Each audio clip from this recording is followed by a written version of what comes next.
Gusto mo bang maging first world country ang bansa? Ayusin natin ang Pilipinas.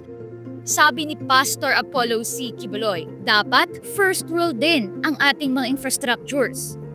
Kaya naman isusulong ni Pastor Quiboloy ang panukalang nationwide transportation system na magpapabilis at magpapaganda sa biyahe ng bawat Pilipino. Sa ilalim ng panukalang ito, magtatayo ng mas modernong tren, malalawak na superhighways at integrated transport hubs para sa tuloy-tuloy na biyahe mula Luzon, Visayas hanggang Mindanao. Ang resulta? Mas mabilis na biyahe, mas maunlad na negosyo, at mas maraming turistang maaakit sa ating bansa. Marami ang nagdududa, marami ang nagsasabing imposibleng mangyari ito. Pero sabi ni Pastor Quiboloy, yes, it's doable.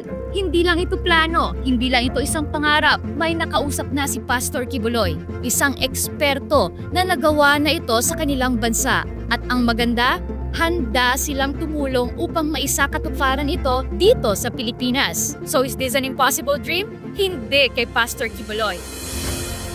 At ito ang kaibahan niya sa ibang kandidato. He has faith. Kaya naman Pilipinas, panahon na para sa isang world-class na transport system. Suportahan natin si Pastor Apollo C. Quiboloy sa Senado para sa mas mabilis, ligtas, at maayos na Pilipinas. Number 53 sa balota.